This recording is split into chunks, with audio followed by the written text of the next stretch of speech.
What's good, everybody? It's Big Game James, man. I'm back in these work streets. It's Monday, the day after. You know what it is. We're here to talk some Cowboys football. I'm going to give you my thoughts because I know you done heard it from 3,295 other people out there, but you haven't heard it from me. So let's get it.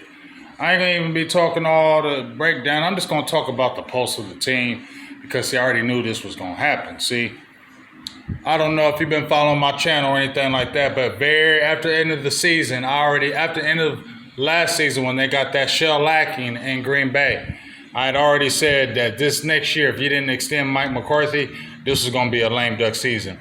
I already compared this season to 2019 when after Garrett did all that, got his contract, got his new deal coming up, win one playoff year, and you knew the lame duck season was happening. So this eerily feels like 2019. 2019, Ezekiel Elliott sat out, wanted a new deal, the Cowboys thing. Other people got paid before Dak, maybe started something in the air. After 2018, you just got your ass kicked in with the Rams, got your ass run over against the Rams. 2019, you come to the lame duck year. Ezekiel Elliott sits out, wants a new deal, reports right before camp, has a pretty decent year, missed the playoffs, 8-8. I made a tweet about a month and a half ago and said, this seems eerily familiar like this same season, 2019. I made this tweet two months ago, about a month and a half ago. Said this feels like eerily similar to the 2019 season where CeeDee Lamb sitting out, wants his big deal, signs right before camp. You know how the Cowboys do it.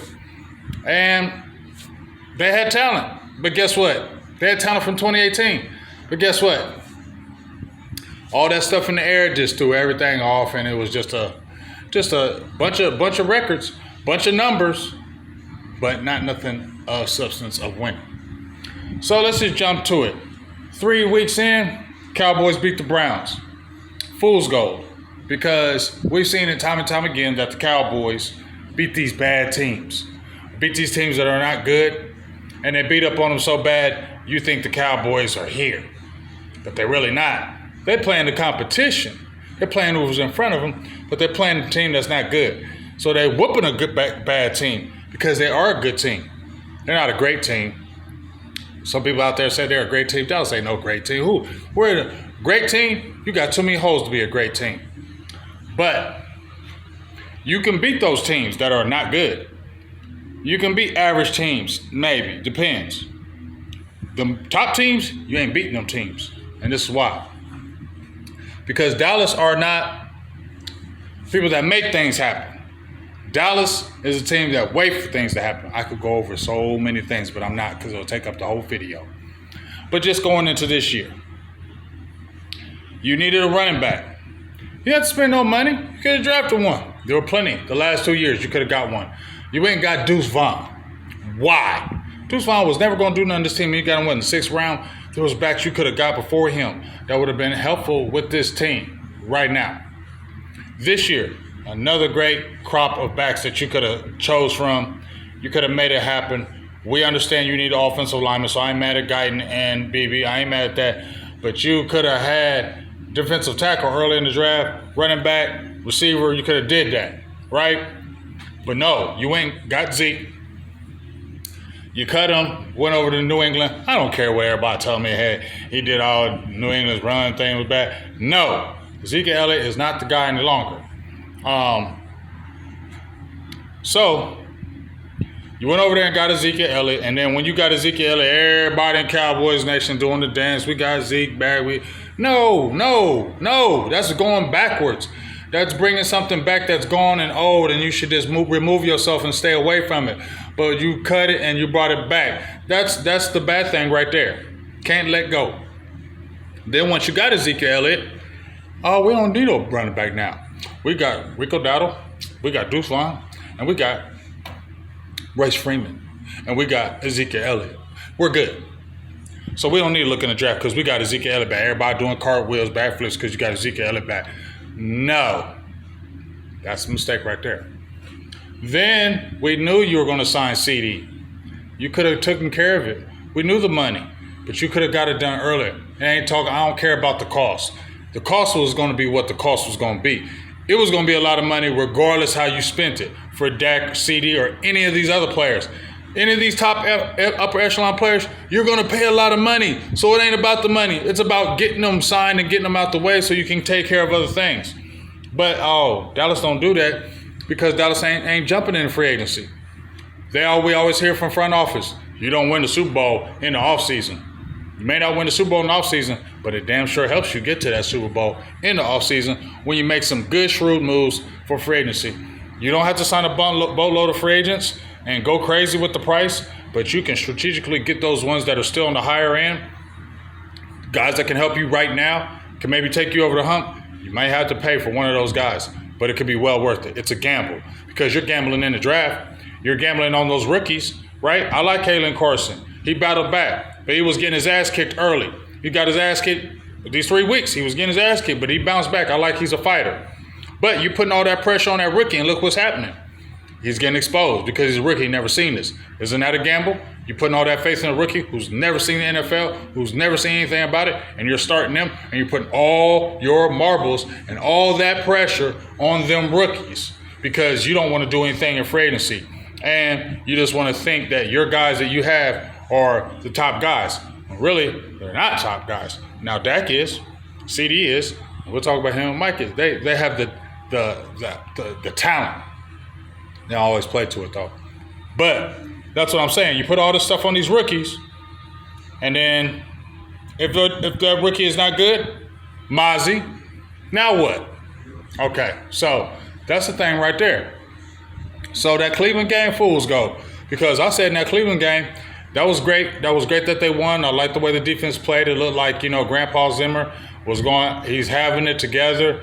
But then I also did say the Browns were missing two of their tackles. They were hurt. One of their guards was playing hurt. And Nick Chubb was not in the game. And Deshaun Watson is not that guy anymore. He is not the threat. We had already said on Burgers and Blitzes, we ain't worried about him, so that's why Dallas is going to win. So Dallas beats up on teams with bad quarterback play. They beat up on teams with bad quarterback play, right? When they play a team with decent quarterback play, Lamar Jackson, Derek Carr, they lose. So that was fool's gold game because we see the Browns struggle against Jacksonville. Jacksonville's not good right now, neither is Trevor Lawrence. They lost to the Giants. Giants are not a good team, and neither is Daniel Jones. Dallas plays them Thursday. So Dallas, once again, beat up on a bad team. I don't think New Orleans is pretenders. I think they're not no great team. I think they're middle, maybe lower, but they had the game plan, and we all know what it is. Come in and be physical. How long I've been saying that, and I've been saying that on the final word, be physical with Dallas, you're going to kick our ass. Dallas is not a physical team. They soft. They the divas, the money, all that. That's what they are. And so since they so Hollywood, when you get a grit and grimy team, you're going to get smacked in the mouth because y'all Hollywood. And y'all know y'all Hollywood, and y'all act like y'all ain't Hollywood. Anyway, so Saints ran it down your throat, threw all over you. You coming against the Ravens. This wasn't no tricky game plan with these Ravens. This wasn't no tricky game plan with these Ravens. We knew Lamar Jackson was going to run the ball. We knew Derrick Henry was going to get the ball. We knew Lamar Jackson was going to scramble out the pocket to complete passes. And we knew Lamar Jackson was going to throw them short little passes over the middle, dump off, screens. Wasn't going to challenge anything deep unless it was a broken play. We knew that. We talked about that on Burgers and Blitzes. Talked about that during the week. We already knew the game plan. I'm sure the Cowboys did too. But guess what? Derrick Henry still ran for above 50. Lamar Jackson still ran for like 85. They still ran 46 times, only passed 15. Lamar Jackson passed 15 times. He didn't even have over 180 yards, I believe, in passing yards. All little dump offs, those short passes. And the longest pass he had was Nelson Aguilar, one catch for 50 yards, and that's out after he shook Carson. So they did nothing. They played bully ball. They said, we're going to come in, be physical. That's what we talked about on Burgers and Blitzes. So everything that they did in this game, nothing surprised me because we talked about that game plan. That's what they were going to do. Now, My dog Mike White said he felt good about this game.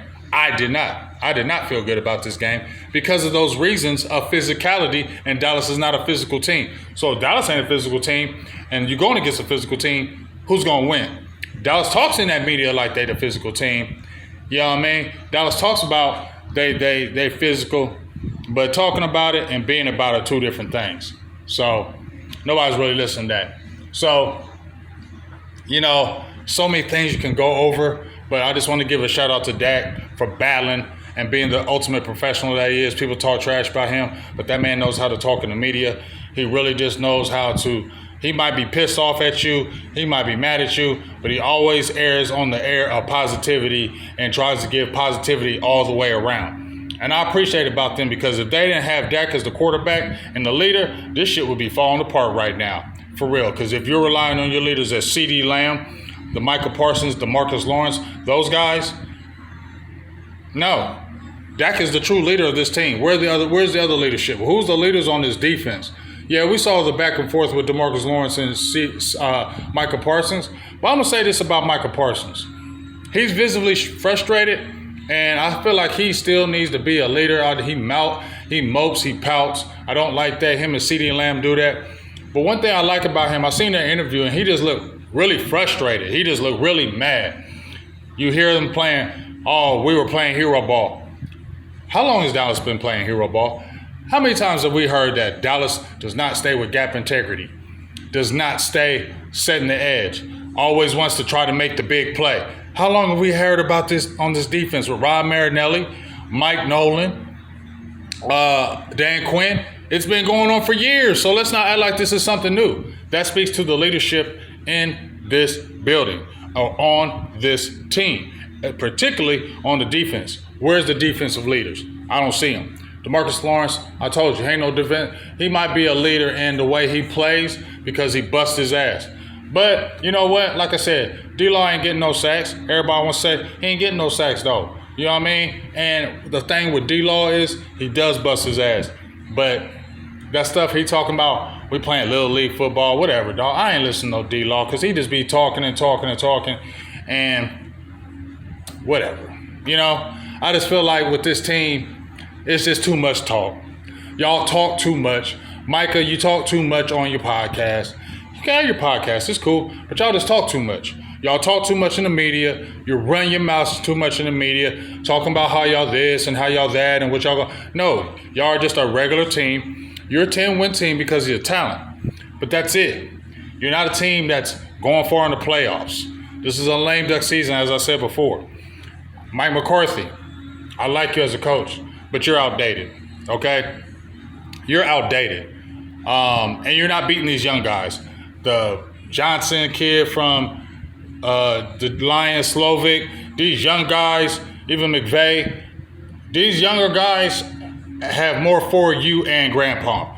And here's the thing about Grandpa Zimmer. I told y'all when they hired or when Dan Quinn was gone, just like I knew they were going to hire Dan Quinn because he's a name. Okay? He's a name. It wasn't that he was a great defensive coordinator. It was a name. He coached the Legion of Boom, and that's why. I know Dallas. They don't take their time to really look for a young, inspired brain or somebody who's up and coming. No, they want to go with somebody who's safe and familiar. And that's what I keep talking about with this front office. They sit on their hands. They sat on their hands with the CeeDee Lamb signing. They sat on their hands with the Dak Prescott signing. I said, you sit down with CeeDee all this time, it's not good. It's going to affect the season. And it already is. You know what I'm saying? CeeDee got to grow up. Him and Michael were talking at that Green Bay, after that Green Bay on a podcast game. We both looked each other in the eyes. We got to step up and be better leaders. We got to. That's what they said. Did I see that leadership? Yeah, it's all good when you win, but we like to see that leadership when you're getting your ass kicked. And y'all show who you are. I think Micah may be maturing a little more than CeeDee. CeeDee is just very immature, and we can't look at you as the leader. So what I was saying is, though, they sit on their hands, they wait. Free agency. Kendricks, you went with somebody safe. I ain't mad at Kendricks, but he's downtrending. He's not uptrending. He's over 30, right? I said, go get Linville Joseph, Jordan Phillips 4 years ago. Jonathan Hankins 2 years ago. Dalvin Cook a year and a half ago when they were still relevant, when they were still can help you get over the hump. Now you wait all these years to get them, and then it's a shut-up signing. It's to shut the Cowboys nation up because we keep on, you need a real defensive tackle. Okay, let's go get that 35-year-old Linville Joseph and Jordan Phillips, who's not really that great in the run game. He never has been, but you should have got him when he was in his 20s. You know what I'm saying? Because he wasn't the guy that's going to be great in his 30s, right? So they got the shut-up signings, and it makes us feel like, oh, Dallas is doing something. But those were never needle movers. I said it. I said these were never going to be needle movers for the team. They were never going to do it. These were just shut-up signings. And yes, we like the big bodies, but these weren't guys that were taking you over the hump to get to a championship. No. And it's already been seen, right? So now you're supposed to get somebody, when your defensive tackle, Mazi, who is a bust to me. I don't care. Anybody who comes out and says, off the rip, without asking, I don't even like football, I just like hitting people, that's a red flag. Because even if you don't like football, you don't tell people. You keep that to yourself. You don't tell your team, because that's the first easy way, the first excuse for you to quit. That's the first way for you to quit. I don't like football. I ain't never like it. I just want to hit people. Yeah, I'm out. After you said that, I'm out on you, bro. And then I'll watch how you practice and play and your body language. I'm tired of hearing the excuses of the mental health. I get it. We all have mental health issues, but that can't always be the excuse when something's going wrong with him. You feel what I'm saying? He's just a bust right now, and he ain't never going to live up to that first round status I said that weeks ago. He ain't living up to it because he ain't that guy. Not in my opinion. If he does, great. I can eat the crow. I don't care. But at the end of the day, this team is just a regular team that's going to beat up on bad teams again. And when it plays those good teams, it's going to lose. That's the way it is. That's what this team is. Top heavy, but it doesn't really have the depth. And the depth that it has, it's not the depth that's really going to be competitive against those upper echelon teams. Your defensive line is lacking. Okay, you got Carl Lawson. All right, but he's always injured. I like Marshawn Nealon, but he's a rookie, and he wasn't a sack guy in college, so you think he's going to get a lot of those in the pros? No, he's just like D-Law, pressure guy, but no sack guy. You know what I'm saying? You need to figure out what you're going to do with Micah, Grandpa, and I said what I was going to say about Zimmer is I didn't want Zimmer. When they first were looking for defensive coordinators, I was throwing out all kind of defensive names. I made videos about it. I didn't want no Grandpa as Zimmer because, number one, they were going somewhere what they were familiar with. They were going somewhere, well, oh, this is easy, just like what they went with McCarthy. They didn't take the time to look. Oh, he's sitting out. He's a vet. He's been there. Let's do it. Zimmer been with the program. He been with us. Let's do it. They didn't even take the time to go look for anybody. Zimmer just said, hey, I want a job. Here, you've been with us. We know you. Let's do it. I said, he too old. Don't make him no coach. He too old. Y'all just going with something familiar. Y'all ain't taking the time to go do it. Go find somebody who's young and innovative. They ain't want to do it, and now things are being seen. Now, I've been behind Zimmer because I do like his discipline. You know what I'm saying? And maybe he will figure it out, because he's dealing with the cards that the front office gave him. The front office didn't give him no favors and help him with the talent, okay? So I understand that. But at the end of the day, y'all go with somebody familiar, y'all go with somebody easy, and y'all never take the time to make the search. That's why all this stuff is coming out again. That's why you're a lame duck season, and that's why you're not going to deceive me, and that's why I'm going hard against it. And as soon as Dallas was getting their ass kicked, then I start hearing let's start boycotting Jerry Jones, and let's start boycotting the stadium and this and that. But I be hearing all that positive noise. And when you be getting on people like me for saying I'm being negative on the team and I always got something bad to say, no, I don't got nothing bad to say. I just see what the team really is. And a lot of y'all know what the team really is too. But y'all, we don't know the future, so you still hold out that hope. Well, I don't hold out that hope no more, okay? I look at this team for what it really is, and I don't hold out the hope. I don't hold out, well, maybe it could be different. No, this is just what I'm going to think it is, because too many times in my brain, it tells me what it is. I know what it is, but since I don't know the future, I'd be like, no, let's stay positive. No, I'm going to just tell you what it is. This is a lame duck season, and this team ain't going nowhere. Yeah, it'll probably win 10 games based on talent, but they ain't going to do nothing in the playoffs. They're going to fail again. And until things change, you get the right type, and it's really the front office. The Joneses, unless they change, Dallas ain't winning, y'all. They can get signed Dak, they can sign Micah, they can do this, they can do that, but they still don't go out and get the players they need to take them to the next level. It's not upper echelon. They get Band-Aids, they get shut-up signings, and it gets exposed when it counts the most. So I know it went pretty long, 20 minutes. It's pre-recorded, so you got to watch the whole thing. So please watch the whole thing because, I just started to say I'm not always right in everything I say, for sure. I'm definitely wrong in things I say, but I'm first to admit when I'm wrong. I'm first to come front and center and say I was wrong on that. I made a mistake on that. I thought something different. I have no problem coming out and saying to the whole public I was wrong on things. But, we got a lot of people out there just be pump faking and just be talking trash about people who want to really, ain't trying to be negative on the team, but giving their own views and thinking what the team is. You got these other people out there just be running their yip-yap and doing all that talking, hating on people because they say, I don't think Dallas is going to do this. It's not being a hater towards the team. It's just what you've seen this team do for so many years.